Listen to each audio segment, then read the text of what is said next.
Boa noite a todos. Olá, bem-vindos a mais uma live da CAEM.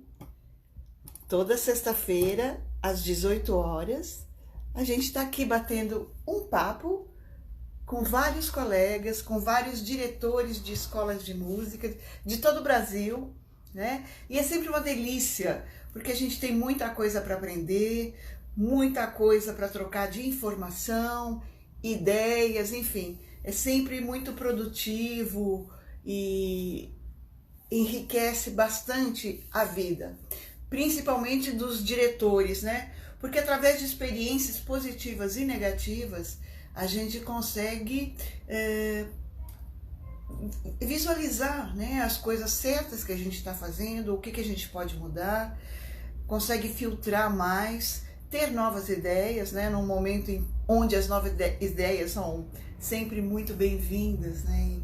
E impressionante como a cada dia estamos descobrindo novas possibilidades de trabalhar com o ensino musical, online e presencial com restrições, mas eu acredito que são essas ideias que a gente troca, são essas experiências que todos têm nos trazido às sextas-feiras, 18 horas, que fazem com que a gente enriqueça e aprimore a nossa gestão e a nossa parte de educação musical junto às escolas e os cursos livres. Hoje eu estou trazendo um colega muito bacana, que tem uma expertise grande, não só na parte de educação musical, como também é autor de métodos e como também tem uma produtora. Ele está aqui em São Paulo, na zona norte de São Paulo, então eu vou trazer para a gente aqui hoje o nosso colega Joel. O Joel está aqui em São Paulo, na zona norte, chama-se de Produtora Musicando. Então o Joel já está entrando aí para trocar uma ideia com a gente. Vamos aguardar aqui a conexão dele. Aí, Joel entrando. Boa noite, Joel. Tudo bem? Está me ouvindo bem? Oi, Valéria, tudo bem sim, graças a Deus. Estou te ouvindo bem. Espero que você esteja me ouvindo bem também. Tudo ótimo, tá? A conexão está excelente, a sua voz está boa, a imagem está Que bom. perfeita. Muito obrigada por Legal. aceitar o convite, por estar conosco numa sexta-feira, teoricamente véspera de feriado, né? Muita gente está por aí tentando É sumir de São verdade. Paulo um pouco para descansar ou sumir de seus locais de trabalho, né? Muito obrigada por estar conosco, Joel. Eu que agradeço o convite aí e estou à tua disposição.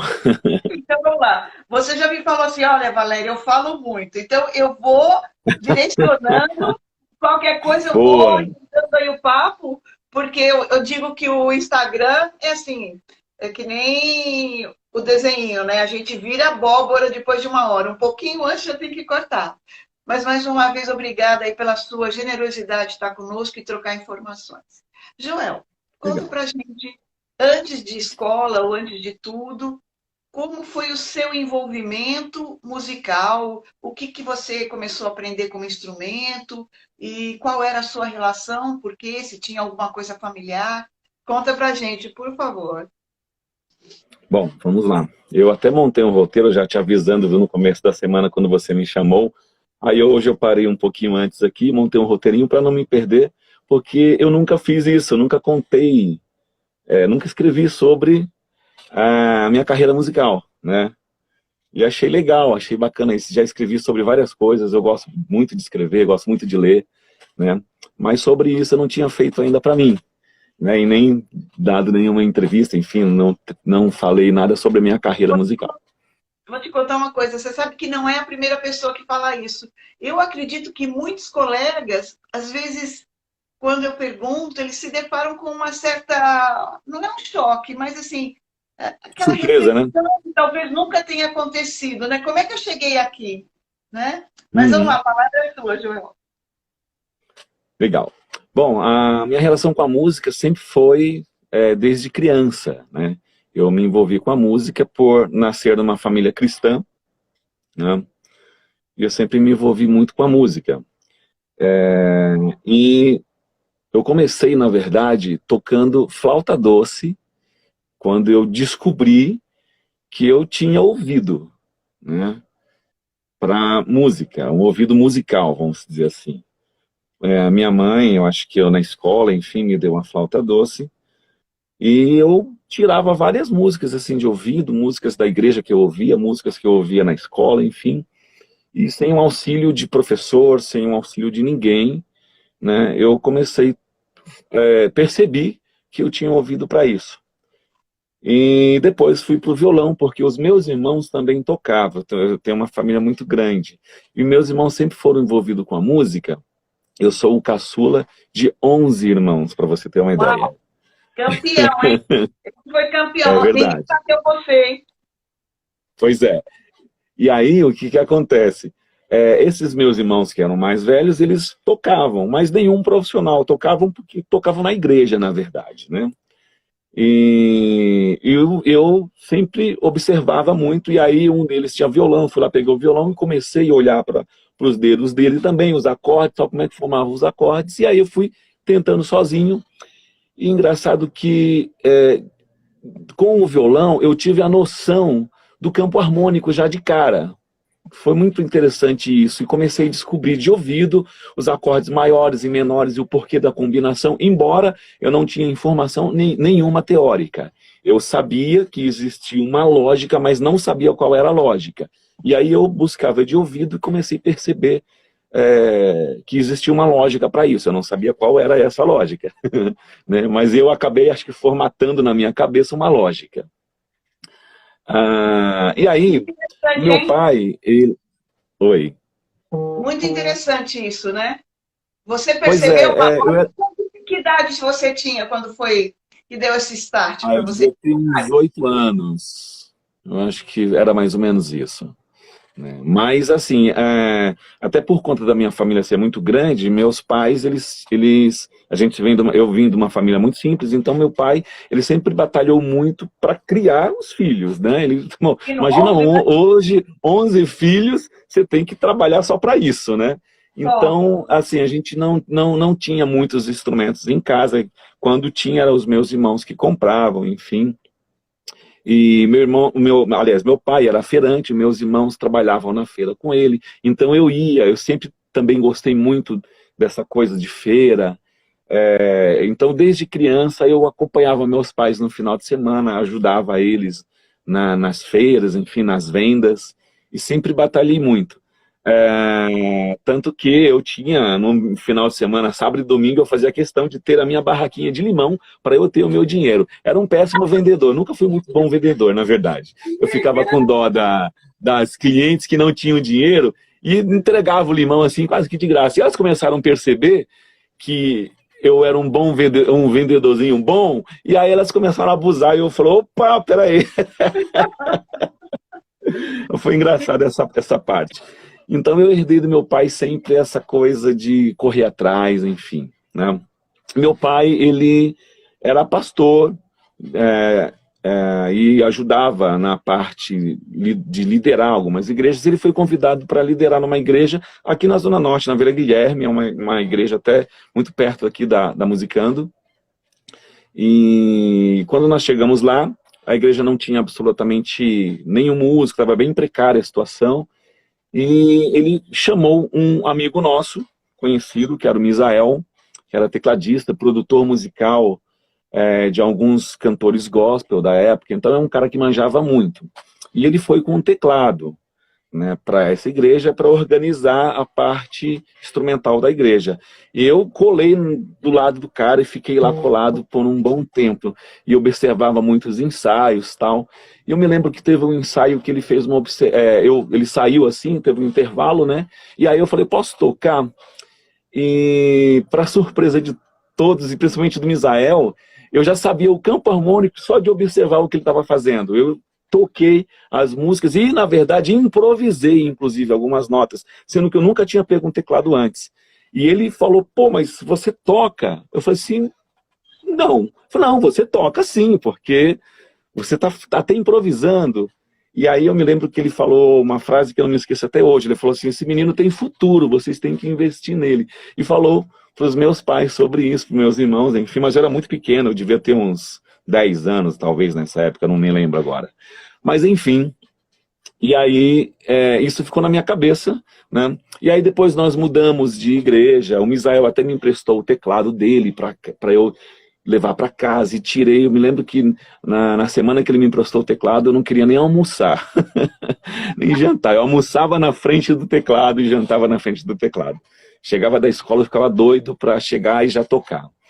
E depois a gente saiu dessa igreja, meu pai mudou, nós fomos para uma outra igreja, e lá eu tive contato com a educação musical pela primeira vez, o maestro Avelino, que me trouxe muita informação, né?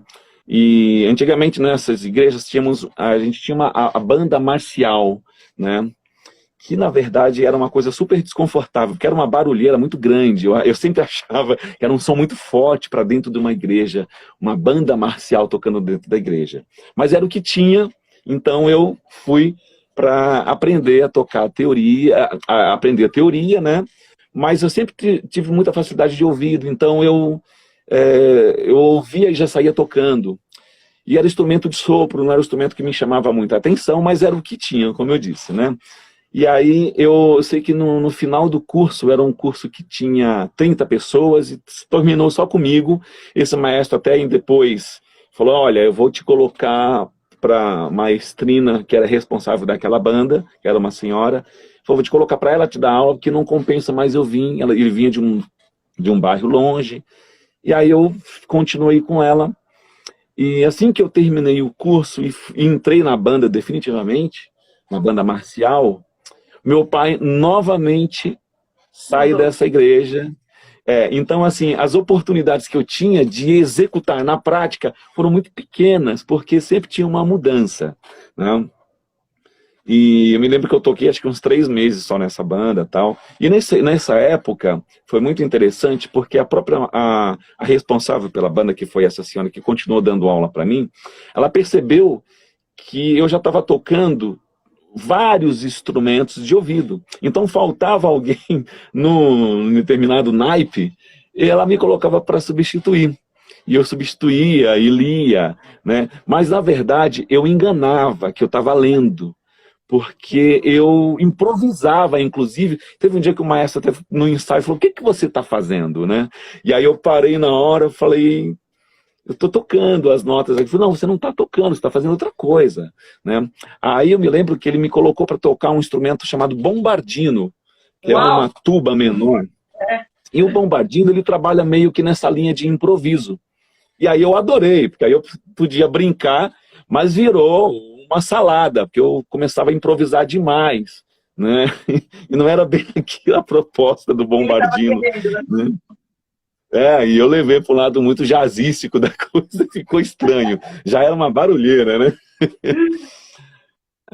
E aí depois a gente se mudou para um outro bairro, um bairro até mais simples, porque meu pai definitivamente tinha construído uma casa para a família, e nós mudamos para esse bairro, e chegamos numa igreja ainda mais simples ainda, que não tinha muitos instrumentos. Mas um irmão meu já tocava naquela igreja, e ele me chamou para tocar o contrabaixo. Eu nunca tinha pego o contrabaixo. Porém, como eu sabia harmonia, campo harmônico... Oi? Acústico ou elétrico? O elétrico, contrabaixo elétrico. Que aí começou a entrar esses instrumentos na igreja, porque essa igreja era muito tradicional. Então, para você ter uma ideia, não podia nem ter bateria, porque bateria era pecado, vamos dizer assim. Era muito tradicional, e eu gostava muito de rock, né? E aí, nesse dia que eu fui tocar esse contrabaixo, tinha um baixista lá, e ele ficou meio assim e tal, e eu peguei o contrabaixo e toquei todas as músicas sem ter ensaiado, sem ter nada, né? Simplesmente indo de ouvido e sabendo a lógica já do campo harmônico, né? E tanto que daquele dia em diante, coitadinho desse contrabaixista, peço desculpa para ele, mas ele caiu da banda, porque depois eu assumi a banda, e depois, por incrível que pareça, assumi até a regência dessa banda, passei a reger essa banda e organizar a parte instrumental. Que idade você tinha aí, Joel? Olha, isso foi em 88, eu tinha 12 anos. Nossa, meu Deus, eu tinha 12 para 13 anos. Foi quando meu pai se mudou para esse bairro. Exatamente. E o contrabaixo sempre foi o meu instrumento predileto. Eu falo que eu sou um tecladista, um pianista, frustrado por não tocar contrabaixo. Mas toca, Né? pode tocar, né? Sim, eu gravo aqui no estúdio, eu tô no estúdio hoje, né? Então eu gravo aqui no estúdio umas harmonias básicas, mas tem uns caras muito bons que vêm gravar aqui pra mim, enfim. Eu até tô seguindo o roteiro aqui. Depois, o que aconteceu? Nos anos 90, teve o boom da música gospel aqui no Brasil. E eu já acompanhava uma banda que eu era muito fã, da época lá da Flauta Doce, quando eu tinha uns 8 anos. Surgiu uma das bandas, duas bandas que eu gostava muito, que era o Rebanhão, que era do Rio de Janeiro, e logo em seguida, depois do Rebanhão, veio a banda Kadosh, que eu era muito fã da banda Kadosh. Do Silas, do Ted, do Baldo, Samuca, grande amigo meu, Samuca. E eu era muito fã dos caras, então eu tocava todas as músicas no baixo e depois no teclado, mas o teclado entrou depois, né? Mas no baixo eu lembro que eu tocava, eu gostava muito do Oficina G3. Então a Igreja Renascer, ela trouxe a música gospel e para mim foi uma libertação daquelas músicas tradicionais que eu gosto, mas que eu queria tocar bateria, eu queria tocar uma guitarra distorcida e não podia. E aí eu comecei meio que desviar um pouco a minha atenção para essas músicas, né? E tirava todas as músicas do Oficina. Eu me lembro que um dia eu estava no Espaço Renascer, aliás, não era no Espaço Renascer, era na Lins de Vasconcelos, onde era a Igreja Renascer. Eles faziam um evento de segunda-feira e o Maradona, que era baixista do Oficina, deu um piriri nele lá e ele não pôde subir no palco, né? E eu estava perto, eu sempre ficava muito perto dos músicos e tal. Eu cheguei no Juninho e falei, Juninho, eu toco todas essas músicas. Ele falou, pô, é agora, né? E aí, nossa, pra mim foi a realização, tocar com Oficina. E depois desse dia eu toquei mais alguns dias com eles, porque eu acabei conhecendo os caras, né? Na época do Manga, o Manga era vocalista. Então isso foi muito legal, porque começou a me colocar na cena gospel, em um cenário musical um pouco mais profissional. Mas nessa época eu já devia ter uns 15, 16 anos. Né? Antes disso, aconteceu uma coisa muito engraçada, que me chamaram, eu fui convidado para produzir um disco. Eu devia ter uns 14 anos. Foi mais ou menos a idade que eu produzi o meu primeiro disco. 14, 15 anos eu devia ter. Porque aí eu já tinha comprado o teclado. Eu comecei a trabalhar como office boy numa empresa e juntei dinheiro. O irmão meu me ajudou a comprar esse teclado, a pagar o teclado. Né? Olha só que interessante. Como eu era office boy, eu ia muito ali na Santa Efigênia. E ali na Rua do Seminário tinha uma loja, que não precisa falar o nome dela, e o cara, o dono da loja, foi muito sacana comigo. Ele me colocou para tocar nos finais de semana, porque aí eu ficava ali na frente tocando o teclado, eu conhecia todos os recursos do teclado, e com isso atraía muita gente para a loja, e eu começava a informar, esse teclado faz isso, e um monte de gente entrava para dentro da loja e comprava. E o cara viu uma oportunidade de negócio comigo, ele falou assim, olha, se você fizer isso por 1 ano, eu te dou um teclado. E, nossa, pra mim era tudo que eu queria, que a grana que eu ganhava era muito pouco, como office boy. E aí eu falei, beleza, pô, eu gosto de tocar. O cara vai me dar um teclado depois de eu trabalhar 1 ano pra ele. Final das contas, quando chegou mais ou menos em 6 meses, essa loja fechou, ele deu as costas pra mim, eu nunca não conquistei esse teclado. E eu me lembro que eu contei isso pro meu irmão, na época ele ficou com muita dó e me ajudou a comprar, ele financiou parte do teclado, outra parte eu já estava juntando, fui lá e comprei de um amigo um teclado.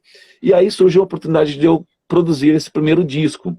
E eu não tinha equipamento e não tinha nem informação de como ir para um estúdio gravar. Estúdio na época era muito caro, né? Não é como hoje, né? Você grava no computador. Então eu me lembro que eu peguei o som de casa com o duplo deck, né? Liguei um metrônomo externo, né? Ou metrônomo, acho que do próprio teclado, enfim, e comecei a gravar esse disco passando de uma fita para outra. Eu não conhecia o Porta Studio. Depois de um tempo, eu soube do Porta Studio. Aí, num outro disco que eu produzi, eu falei pro cara, você compra o Porta Studio para mim, que eu produzo o teu disco. E aí eu produzi um outro disco em troca de um Porta Studio. E aí começou essa coisa de produção. A primeira sua produção foi completamente empírica, foi na raça. Foi na raça e ficou horrível. porque ficou muita chiadeira da fita. Imagina você regravar, começa a vir a gravação do chiado também, né? E o Porta Studio também tinha chiadeira, porque era fita cassete comum. Aí eu descobri que a fita mais longa, mais grossa, não tinha chiado. Aí o que eu pensei... Aí eu já descobri isso no estúdio, mas o estúdio era muito caro. Nos gravadores de rolo, a fita é maior. Aí eu pensei, vou comprar 2 videocassetes e vou fazer essa experiência. E deu muito certo, né? Parecia som de MD, né? Na época, né? E aí deu muito certo, eu comecei a gravar usando 2 videocassetes, indo na casa de um amigo meu, porque eu não tinha videocassete. A gente não tinha nem televisão em casa, meus pais eram muito tradicionais. Então não tinha porque ter videocassete, eu ia na casa de um amigo meu, que ele tinha 2 vídeos, e eu gravava, eu passava o final de semana às vezes lá gravando. E aí eu gravei alguns vídeos. E uma das produções chegou na mão de uma cantora chamada Sofia Cardoso, que trabalhava na gravadora Deus é Amor, de uma igreja chamada Deus é Amor, uma igreja grande aqui, bem tradicional também. E ela me chamou, me convidou para produzir alguns discos lá. A troco de nada, não ganhei nada lá na época. Mas eu ganhei uma expertise, ganhei uma experiência muito legal. Porque eu comecei a me envolver com estúdio, comecei a me envolver com a produção musical, um pouquinho mais profissional com os equipamentos. E lá a gente gravava com aqueles gravadores de rolo, os cortes, era corte mesmo, no estilete, assim, ficava com o dedo todo cortado, né? Mas eu estava muito feliz porque eu estava começando a engrenar na parte musical, né? Legal, E legal. gravei alguns discos com vários artistas lá da gravadora, né, dessa igreja. E essa igreja ela era mais tradicional ainda da que eu frequentava. Então, era uma produção muito simples, era órgão, às vezes uma cama de fundo, guitarra base, um solo muito simples de guitarra, uns solinhos de teclado, enfim, uns violinos. Não podia fazer muita coisa. Eu até tinha muita ideia para fazer, mas não podia colocar porque não se permitia, né? E aí, bom, depois, eu já nesse cenário, eu fui convidado depois, toquei com a banda Kadosh, né? Uma banda que eu era fã, de repente eu estou no palco com os caras que eu sou fã. Nossa, para mim, aquilo foi uma das grandes realizações da minha carreira musical lá de trás, e eu tenho o maior respeito por esses caras, são caras muito bons. Toquei na Marcha para Jesus, eu produzi alguns discos, toquei com o J Neto, com o Marcos Nascimento, com a Aline Barros, tudo tocando nas igrejas, porque assim, o que acontece? Naquela época, a música gospel não estava tão profissional como é hoje, então você tocava pela amizade, né? Hoje já é um mercado mesmo, né? Um mercado pago, né? Literalmente, né? Mas naquela época não tinha muito isso, então a gente tocava e ficava a batidinha no ombro, nas costas, obrigado, tal, e a gente ficava super feliz, eu ficava muito feliz naquela época.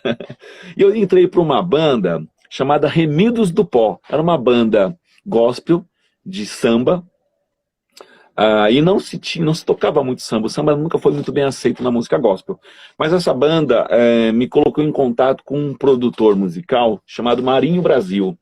O Marinho hoje, infelizmente, não produz mais, eu não tenho nem mais contato com ele. Mas esse cara era muito profissional. E eu fiz alguns trabalhos no estúdio dele, e aí realmente me abriu muito mais a mente, né? E aí eu comecei a perceber que era uma vertente para a minha carreira musical, né, como profissional. Porque até então eu trabalhava em empresas comuns. Não, só para falar que o Sacomani diz assim, Joel, você é um grande maestro e profissional da área musical. Aí, só para ficar aqui Sim. A família Sacomani, eu gosto muito deles. Por coincidência, eles são meus vizinhos. Que né? legal. E Arnaldo, nós perdemos o Arnaldo esses dias, né? E um baita produtor que eu tive a honra de conhecer o Arnaldo numa época que eu, aqui mesmo da Musicando, tinha uma parceria com o programa do Raul Gil, e a gente mandou alguns calouros para lá, né? Inclusive um dos professores aqui de canto é ex-calouro do Raul, enfim, eu tinha uma parceria com o Raulzinho, com a Beth, que era a secretária dele, que era muito gente boa, e a gente sempre teve um contato muito bom, e foi lá que eu conheci o Sacomani, uma alma maravilhosa, e que infelizmente a gente perdeu esses dias. Acho que foi semana retrasada, inclusive. Mas fica um beijo aí para Ana Cláudia aí, que... Ela mandou um beijo também. Beijos de todos nós. Muito bacana. Legal, que bom. A Ana Cláudia é muito querida. E toda a família Sacomani também. E aí, bom... e aí eu estava nessa banda, né, tocando com o Marinho Brasil, e o Marinho Brasil era produtor, produziu muitos artistas do meio gospel e do meio secular também. Ele, inclusive, foi um cara, ele tocava com o Milionários é Rico, e ele me apresentou o Daniel, do sertanejo. Eu tive a honra também de tocar com o Daniel em alguns shows, né, e aí eu comecei a entrar nesse cenário musical sertanejo, né. Foi quando, antes disso, deixa eu me localizar aqui. Sim, eu comecei a tocar com sertanejo, mas também toquei um pouco com Negritude Júnior, toquei com Catinguelê, Fez um toquei pagode, com mistura... Era, porque eu estava envolvido com o samba, por causa da outra banda que eu era integrante, né? Mas eu toquei com algumas bandas também, Obje Samba, que foi uma banda muito boa. Essa eu fui integrante, inclusive. E eu fui integrante do Mistura Brasileira, que era uma casa noturna que tinha aqui em São Paulo, mas que também tinha a banda chamada Mistura Brasileira. E essa banda depois, eu saí dessa banda, e essa banda depois virou o Soeto, né? Que é uma banda, hoje, né?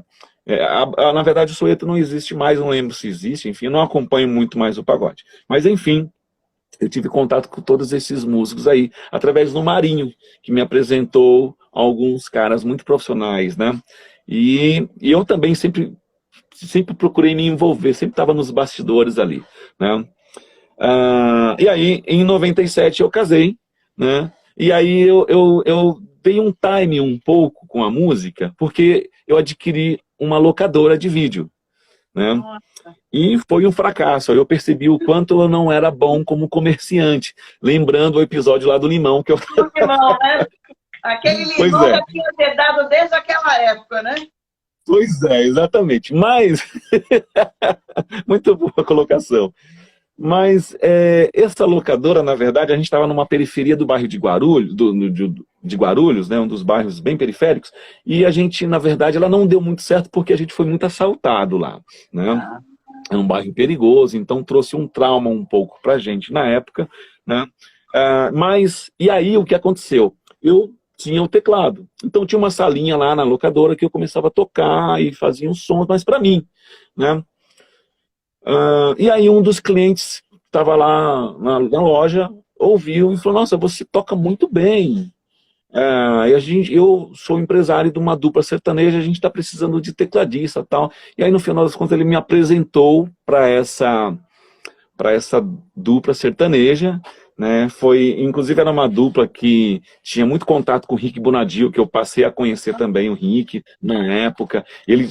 Os Mamonas já tinham morrido e tal, mas eu já tinha tido um contato antes com o Rick através do Marinho, mas eu tive um contato mais direto depois com o Rick Bonadio, né? E eu sempre fui me envolvendo, né? As coisas foram acontecendo assim com muita naturalidade. Te levando, né, para esse caminho. Exatamente, exatamente. Porque quando eu era criança eu falava assim: eu vou ser piloto de avião ou músico. Depois eu descobri que eu podia ser músico também. Mas o primeiro momento, o primeiro pensamento era piloto de avião, que não deu muito certo, né? Eu ainda continuo amando a aviação, mas hoje só por hobby. E aí começou, através desse contato desse empresário, começou a surgir a oportunidade de tocar na noite, já que a locadora não ia muito bem das pernas, era um segmento que eu via que ia acabar logo também, né, por conta da tecnologia. E aí eu fui tocar na noite, aí conheci muitos músicos, né, mas era muito difícil aquela época porque a gente tocava assim, praticamente vendia o almoço para comprar janta, era um cachê muito ruim, né? Mas eu me lembro que me trouxe muita experiência, me trouxe uma bagagem muito boa, porque foi ali que praticamente eu consegui ter uma ascensão através de tocar na noite, né? Porque numa das noites que eu estava tocando, um dono de uma escola me viu tocando, né? E, por coincidência, ele tinha uma escola no bairro onde eu morava, onde tinha locadora de vídeo. E falou, cara, você vai dar aula para os meus alunos. É uma escola muito pequena. E aí eu aceitei o desafio, resumindo, né? Fiquei meio com medo, porque eu nunca tinha dado aula, né? Mas aceitei o desafio de ir dar aula sem ter muito conhecimento teórico, a não ser do maestro Avelino que tinha me passado. Mas como eu tinha muito ouvido, eu confiava mais no meu ouvido do que na minha leitura. Sempre fui assim, sempre fui muito ruim de ler, né? Mas aí eu aceitei o desafio e fui. Resumindo, essa escola, eu montei um coralzinho, ele queria que eu desse aula de musicalização infantil, não deu muito certo, eu não tinha muita paciência, porque eram crianças mesmo, eram crianças de 1º a 4º ano, né, na época. E aí eu montei um coral, eu vi quem queria mesmo fazer, eu cheguei e falei, olha, vamos montar um coral, porque a aula de musicalização é aquela coisa que tem que estar todo mundo. Então essa coisa de tem que estar não é legal, né? Porque tem um ou outro que não quer estar. E aí eu juntei aqueles que gostavam e a gente foi e fizemos um coral. E esse coral, depois eu me inscrevi, tinha um encontro de corais de Guarulhos, os encontros que aconteciam na época e tal, e eu levei esse coral, me deu uma notoriedade com essa molecadinha, porque eles eram muito afinados, embora a gente cantava em uníssono, porque é criança, né? E aí eu tive a cara de pau de inscrever essas crianças num festival de música de Campos do Jordão, né? Que na época era aberto a inscrição, né? Você não tinha um crivo. E quando nós chegamos lá, né? O dono da escola era o pirueiro da escola, pra você ter uma ideia, uma escola era bem simples. E aí nós chegamos nesse festival, as minhas crianças estavam sem uniforme, foram cada um com uma cor de roupa, e a gente olhou os outros corais, todo mundo com a beca, né, impecável. Eu falei, putz, meu. Aí o organizador do evento olhou assim para as minhas crianças, e acho que com uma certa dó, e falou assim, bom, o importante é participar, né? Eu falei, puta, aquilo foi um balde de água fria. Eu falei, o importante é participar. E nós fomos para o palco participar, e por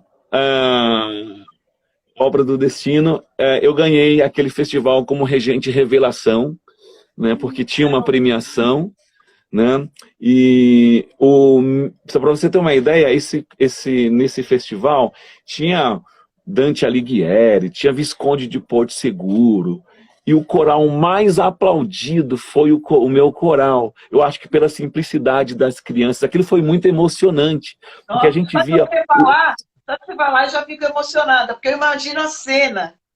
Sim.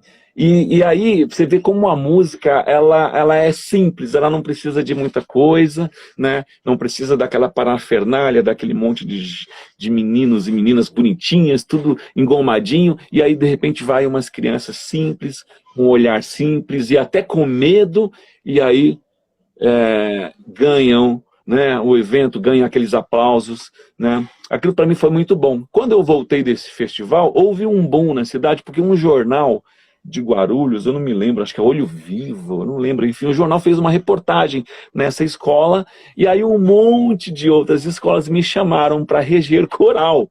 E aí eu estava olhando para a locadora, falindo, falei, opa, é agora. Isso já era 2000, no ano 2000, quando eu fui chamado para reger esse monte de corais, e nossa, pintou muito convite, eu cheguei a recusar alguns empregos, alguns corais, né?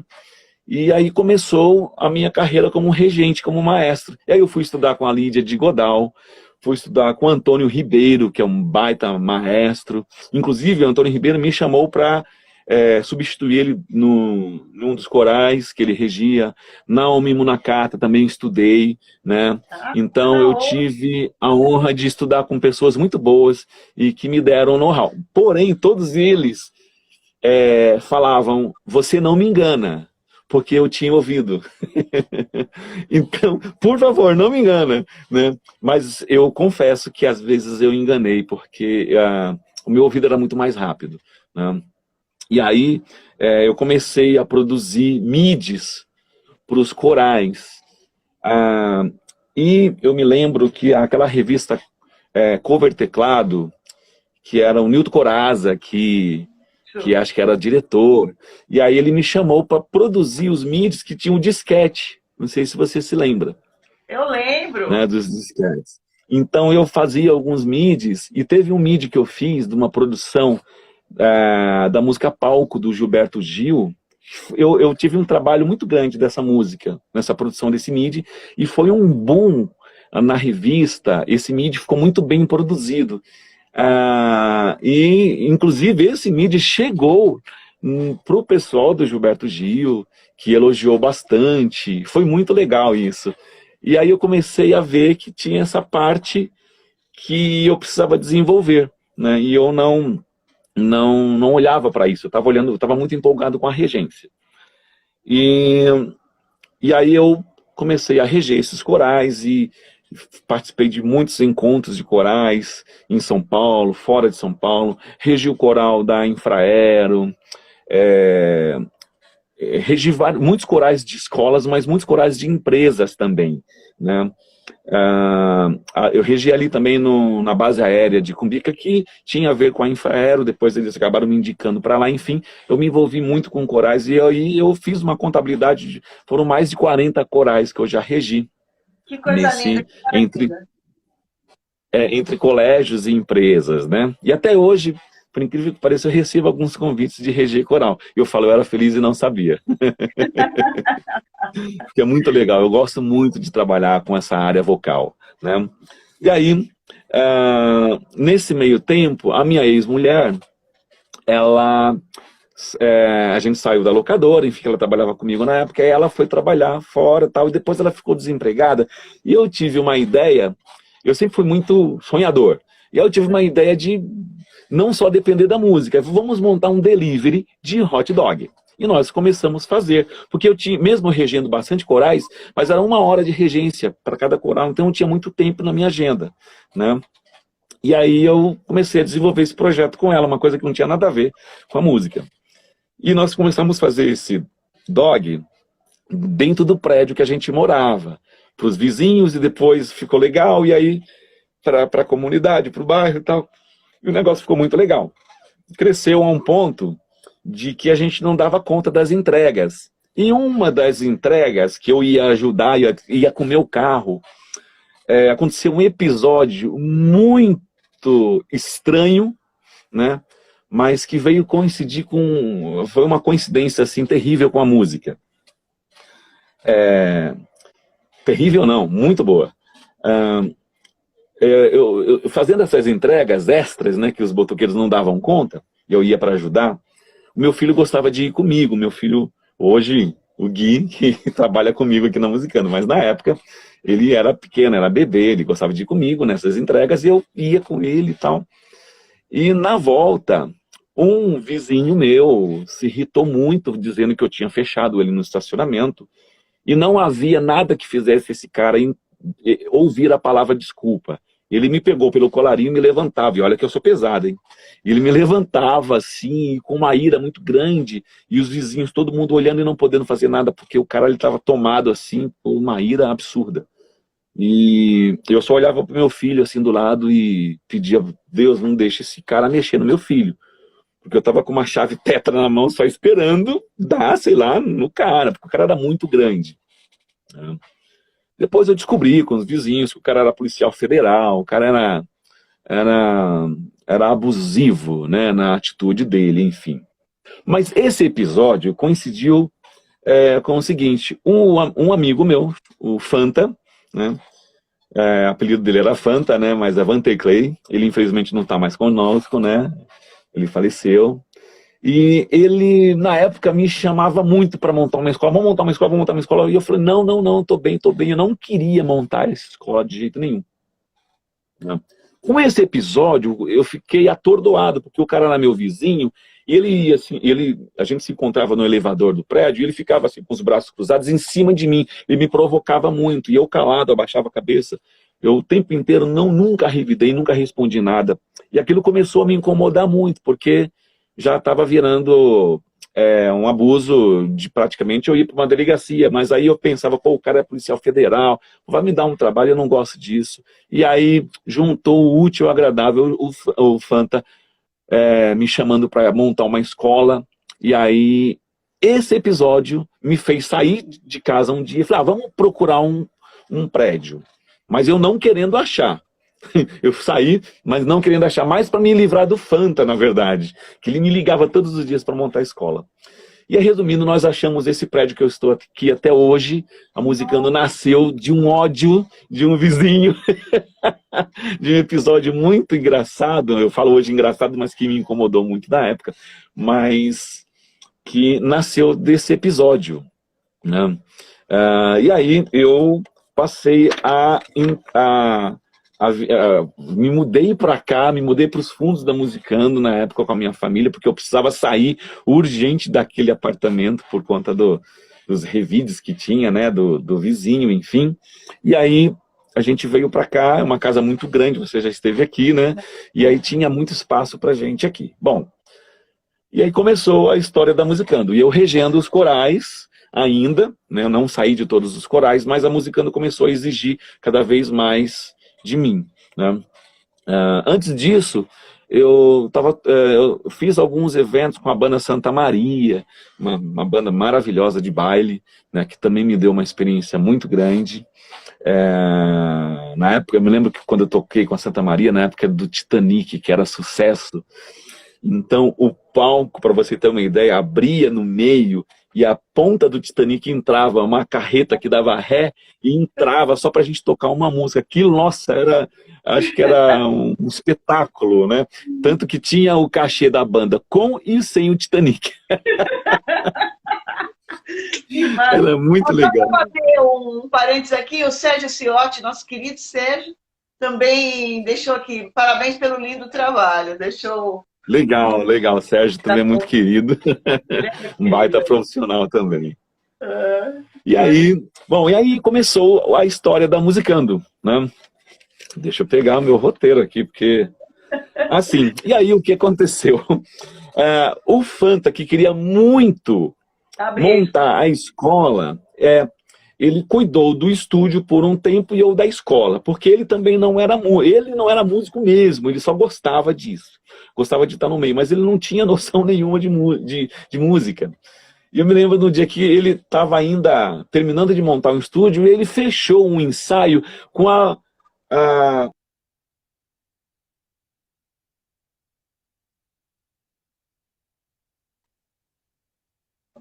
demos uma travadinha. às 2h da manhã, que o cara deu aqui no ensaio. A Vila Maria inteira se tremeu. Eu falei, cara, pelo amor de Deus. Cortou um pouquinho. O ensaio com quem que era? Porque cortou. Com a escola de samba da Vila Maria. Então você imagina, não era a escola inteira, porque era só um pessoal... deixa eu só desligar aqui que eu tenho um pessoal mandando mensagem. Era só um pessoal mais que eu estava acostumado a ensaiar em estúdio. Eles iam gravar o enredo e tal, e precisava passar a música. Mas foi um desastre aquele dia, né? Porque a casa deu uma estufada no primeiro surdão que o cara tocou. E aí eu falei, não, para, não é assim e tal. E a gente teve muitos problemas com os vizinhos na época, porque realmente não tinha a acústica que nós temos hoje. Mas o Fanta sempre foi muito coração, então um dos problemas do Fanta, né, era não saber não dizer não. Então ele, eu posso ensaiar às 3h da manhã, pode vir, tal. E ele esquecia de vir, a banda vinha para cá para a porta, ele esquecia de vir. E aí isso começou a criar um problema, tal, né? E o que aconteceu? Eu dormia aqui, eu morava aqui. Aí no horário que era para eu estar descansando, eu tinha que abrir a escola para atender essa banda, porque muitas vezes o Fanta não podia vir, ou esquecia de vir. E aí começou a trazer muitos problemas. Aí teve uma hora que o Fanta mesmo se ligou e falou, não, eu vou sair, não dá certo, tal, eu não tenho nada a ver com isso. E eu passei a assumir a Musicando sozinho. E na época, com a Edna, minha ex-mulher, né, que me ajudou bastante aqui na parte administrativa, né. Eu ainda tive mais um sócio depois, que foi o Léo. O Leonardo foi um cara muito legal, A gente gravou muita gente aqui, uma época que a gente fazia muito festival com bandas, na época que os festivais ainda rolavam, né? Infelizmente os festivais acabaram. A gente fez Uninove Music, a gente organizava os festivais da Uninove Fest Music, Uninove Music, que era um festival para funcionários e um festival para alunos, né? E a gente organizou muitos eventos. O Kiko Loureiro, que inclusive foi estudante junto comigo de piano, num conservatório aqui de São Paulo, a gente estudou junto, o Kiko veio muito aqui, fazia os workshops, né? Então a gente fez muitos eventos nesse naipe, né, nessa área de festivais e tal. E um desses festivais, a gente fez uma parceria com a Rádio Transamérica, e aí a banda vencedora ia para o estúdio Transamérica e ganhavam uma notoriedade. Isso aconteceu com muitas bandas aqui, né? E aí depois o Léo também saiu dessa sociedade do estúdio, né? E aí eu passei uma época de 2008 até 2012, produzindo muito. Foi uma época que teve um boom muito grande. Acho que foi uma época, inclusive, para todo mundo no mercado musical, foi uma época muito boa, pelo menos para a gente aqui, né? O estúdio sempre gravou bastante nessa época. Inclusive, o produtor musical que trabalha comigo até hoje aqui, que é o Robson, o Robinho, ele praticamente almoçava, jantava e dormia aqui no estúdio, porque tinha muito trabalho. A gente gravava 4, 5 discos por mês, para você ter uma ideia, né? Então, teve uma época que a gente gravou bastante, né? E era todos os segmentos, sertanejo, gospel, enfim, todos os ritmos possíveis, né? E aí depois, aí, em 2010, eu desenvolvi um projeto chamado Projeto Rádio Escola, porque eu sempre também trabalhei na comunicação, uma coisa que eu não falo muito, mas eu fazia muita locução para muitas empresas, para muitos comerciais, locuções corporativas, comerciais corporativos. Então eu produzia aqui no estúdio muitos comerciais, né? E eu montei um projeto chamado Projeto Rádio Escola, que era desenvolver uma rádio dentro da escola, onde os alunos iam apresentar os programas de rádio, onde eles iam fazer todo o mecanismo de uma rádio profissional, só que desenvolvida por alunos. E esse projeto, assim, foi muito legal, eu conheci muita gente, né? Mas a minha expectativa foi muito grande sobre esse projeto, porque eu achava que eu tinha descoberto o Brasil, né? Eu achava que essa aqui é a galinha dos ovos de ouro. E a expectativa foi e a expectativa foi maior do que o resultado, né? Depois eu acabei abandonando esse projeto, depois de ter suado muito, e ter ficado horas desenvolvendo o projeto e fazendo muita reunião com vários diretores de escolas. Cheguei a fechar com muitas escolas, né? Mas eu acabei depois abandonando esse projeto. E é engraçado que na pandemia agora o pessoal começou a me procurar de novo. Você ainda desenvolve o projeto Rádio Escola? Eu falei assim, olha, por enquanto não. Ele está engavetado, esse projeto, né? Mas é um projeto que hoje, se eu voltasse a fazer, eu voltaria talvez com menos expectativa, né? Joel, eu estou preocupada aqui. Eu vou fazer a gente falar agora os seus 10 minutos finais, seus 10 anos em 10 minutos. Nossa, ok. Vou agora fazer um bate-bola com você e também colocar o comentário da Rosa, a Rosa da Coros de Campinas. Rosa. Parabéns e cada vez mais sucesso para você. Realmente é uma história linda. Para você também, Rosa. Nossa, uma querida. Mas então, hoje, você olhando toda essa sua vida, você tem uma trajetória realmente, Joel, espetacular, né? É uma história linda, musical, em todos os sentidos.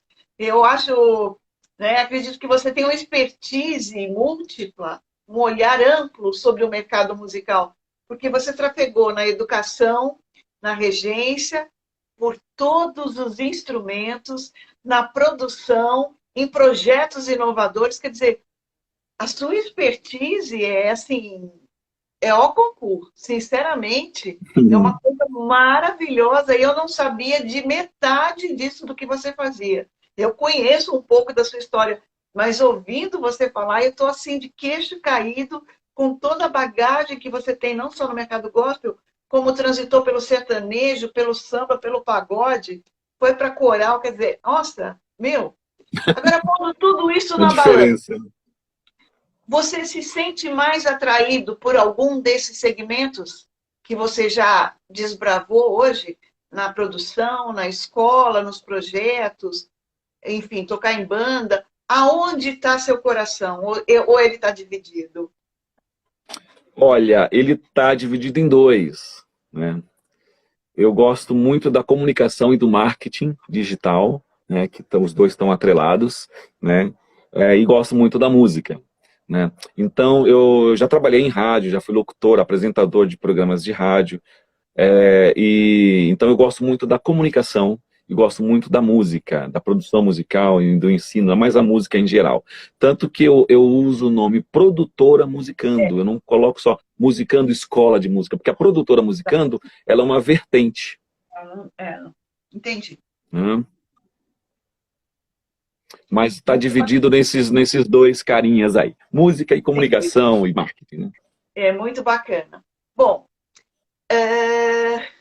o Enio também, um querido Enio. Joel, como se diz no futebol, você bate nas 11. Ele é muito engraçado. É isso aí. É isso aí, muito legal. Bom, agora conta pra gente, dentro da escola, com toda essa sua veia musical, o que foi mais difícil para você? Entre todos os problemas, a gente sabe que escola dá um monte de pepino. Aonde você se sentiu, em que departamento você se sentiu mais desconfortável? Que você falou, putz, queria estar fora disso aqui. Olha, quando a gente faz o que a gente gosta, o olhar é diferente. Eu já tentei fazer outras coisas, como vender limão, e não foi um olhar legal. Então, quando a gente faz aquilo que a gente gosta, pelo menos para mim, eu encontro muitas facilidades em resolver as questões. Mas tem a questão humana, o tratar com o ser humano em si. Né? Graças a Deus eu tenho uma equipe maravilhosa. Né? Mas aí eu não falo nem da área musical, eu acho que eu falo da área geral da nossa vida. Né? O tratar com o ser humano é difícil, porque cada um tem a sua particularidade e a gente tem que ter muita humildade e muita honestidade com a gente, do dizer não, que eu estava falando agora há pouco. Saber dizer não para o outro é dizer sim para mim, mas tem que tomar muito cuidado com esse não para não magoar também o outro, né, e ser um cara egoísta. Né? Então, é o tratamento com o ser humano, é você se desenvolver como ser humano, e eu falo de mim, inclusive, tá? Quando eu falo que é difícil de lidar com o ser humano, eu estou falando de mim. É difícil de lidar comigo porque eu tenho os meus orgulhos, os meus egos, e eu preciso estar sempre atento para que eu seja uma pessoa melhor a cada dia. A minha luta diária é mais isso do que necessariamente a parte musical. Eu acho que a parte profissional, aliás, a parte profissional, eu sempre, graças a Deus, dei muita sorte e trabalhei sempre fazendo aquilo que eu gosto, com muito amor. Nossa, é lindo. Sua história é linda. E você tem também um material didático, né? De música gospel, não é isso? Você Sim, criou um material pedagógico. Isso, eu tenho curso de teclado gospel, que agora na pandemia eu desenvolvi todos os vídeos, assim, todos não, mas eu coloquei na plataforma digital para vender para fora, né? Então hoje o meu curso de teclado gospel também atende o Brasil inteiro, tenho alunos até fora do Brasil, porque é online, né?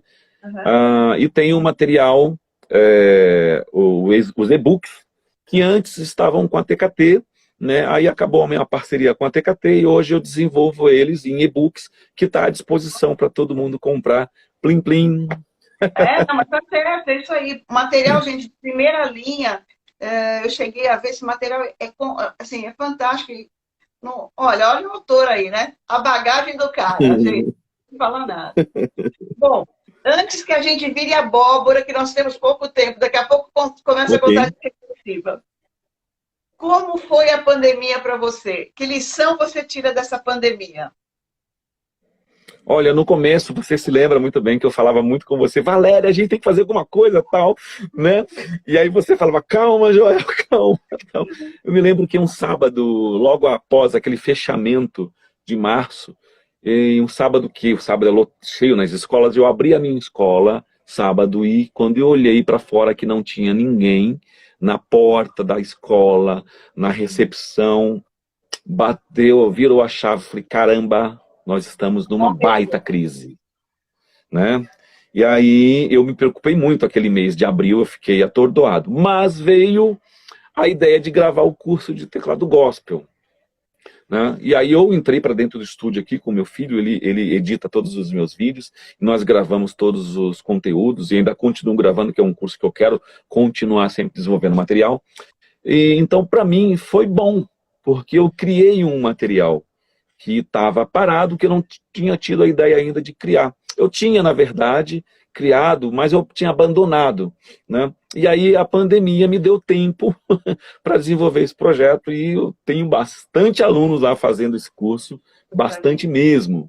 Muito mais, inclusive, do que alunos da própria Musicando, somando todos os meus alunos da Musicando.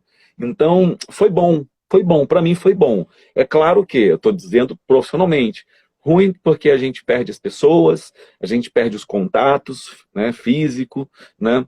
Mas eu acho que isso vai trazer muitas lições. E uma coisa que eu não gosto de ficar falando muito é o que se ouve muito, a pandemia trouxe novos valores, tal. Ok, isso é muito bom, mas não adianta eu falar se eu não praticar. Então eu prefiro primeiro praticar e que as pessoas falem, nossa, o Joel mudou, né, do que eu ficar falando. Eu não gosto de falar. Nossa, que frase linda para terminar isso daí. Bom, eu vou fazer o meu agradecimento e vou deixar os segundos finais para você. Joel, eu fiquei encantada com sua história e eu percebi que todos que entraram aqui também ficaram encantados com a sua trajetória profissional, com a sua postura arrojada mesmo, de empresário e de se jogar em tantas frentes diferentes, não ter preguiça, né? Da sua barraquinha de limão ao seu videoaula, videoaula não, desculpa, a sua locadora, a sua loja de hot dog, né? A sua lanchonete, delivery, enfim. Nossa, Joel, é emocionante conhecer a sua história. Que bom que a gente pôde conversar e que você possa ter refletido sobre toda a sua história, sobre a sua trajetória que é maravilhosa. Que Deus continue te abençoando, que você seja sempre essa pessoa maravilhosa que você sempre mostrou ser, muito digna, né? Porque eu conheço você, você é uma pessoa muito digna. E fica aqui meu agradecimento de coração. Seu filho está aí agradecendo e falando parabéns. Verdade. Olha, E um beijo. Linda, que vida linda. Eu já encerrei aqui, deixa um beijo grande. Agora o seu boa noite. Bom, você falou de uma coisa sobre dignidade. Então, a gente viver com dignidade e respeito ao próximo, essas coisas, todas as outras coisas começam a fluir, né? Então, a gente se respeitar e respeitar o próximo, a gente vive com dignidade, né? Então, às vezes, a sua atitude com o teu funcionário, com o teu amigo, com a tua família, com o teu filho, começa a refletir sobre isso, vê se está correta. Se estiver correta, parabéns, mas continua calado, não fala para que está correta, né? E se não estiver correta, corrija a tempo, né? Você viver com dignidade e dar dignidade ao próximo. Nossa, que lindo. Grande beijo, Valéria. Joel, Um abraço a todos. A gente está sempre por aí. Com certeza, estaremos sempre por aí. Um abraço a todos, uma boa noite a todos os diretores, boa sorte. E contem comigo, contem com a gente. Quero contar com você também, Valéria. Beijão. Sim. Ótimo final de semana. Beijo para todos. Para todos nós. Obrigada.